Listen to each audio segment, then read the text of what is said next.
चलिए आज बात करते हैं उन लोगों की जो हमारी दुनिया को साफ रखते हैं और उन सवालों की जिन्हें हम अक्सर नजरअंदाज कर देते हैं। तो सबसे पहला और सीधा सवाल, हमारी दुनिया को साफ रखता कौन है? और क्या कभी एक पल रुककर भी उन लोगों के बारे में सोचा है जो ये काम करते हैं? तो चलिए सबसे पहले उस काम को समझते हैं जो होता तो हर रोज हमारी आंखों के सामने है, पर हम उसे देख नहीं पाते। हर सुबह हर रोज हमारे आसपास लोग सड़कों पर झाड़ू लगा रहे होते हैं, नालियां साफ करते हैं और कचरा उठाते हैं।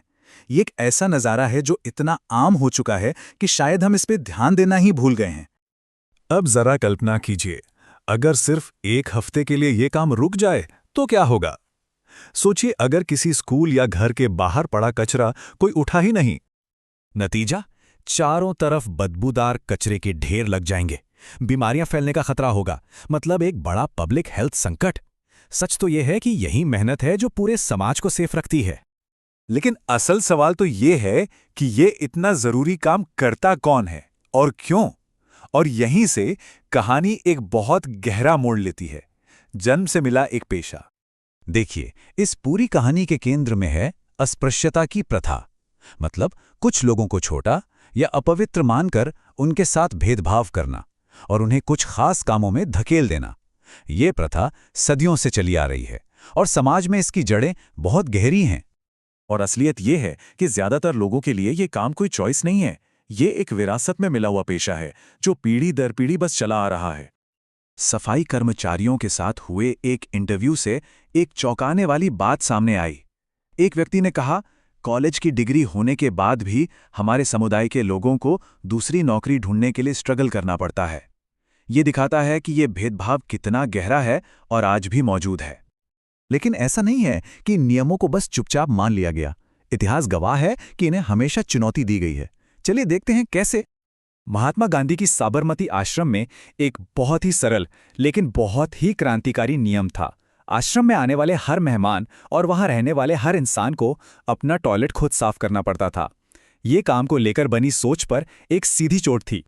एक बड़ा मशहूर किस्सा है, जब गांधी जी और उनकी टीम एक गांव की सफाई करने गई तो वहां एक आदमी ने शौचालय से लौटकर महादेव भाई को बड़े ही आराम से अपनी गंदगी साफ करने को कहा।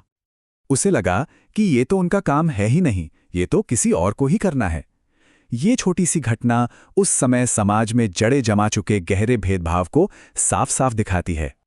ऐसा ही एक दर्दनाक अनुभव डॉक्टर B.R. अंबेडकर ने भी बचपन में झेला था।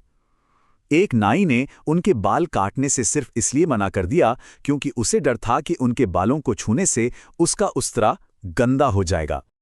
और देखिए, वही बच्चा बड़ा होकर वो महान नेता बना जिसके नेतृत्व में देश का संविधान तैयार हुआ। एक ऐसा संविधान जो हर किसी के लिए न्याय और बराबरी की गारंटी देता है। तो ये सारी बातें हमें एक बहुत ही बुनियादी सवाल पर ले आती हैं, सम्मान का सवाल, यानी डिग्निटी का।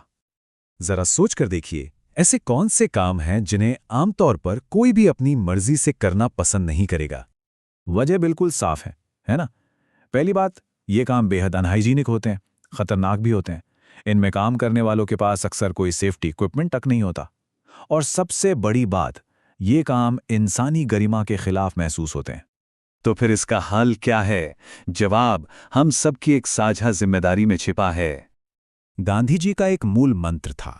वो कहते थे कि हर इंसान को हर तरह का काम करना सीखना चाहिए और करना भी चाहिए। अब सोचिए, अगर इस एक नियम को सब मान लें तो क्या बदलेगा? सबसे पहले सामाजिक कलंक वो खत्म हो जाएगा, अस्पृश्यता और जाति का भेदभाव मिट जाएगा। दूसरा, सफाई। जब जिम्मेदारी सबकी होगी तो हमारे आसपास की जगह खुद ब खुद ज्यादा साफ रहेंगी।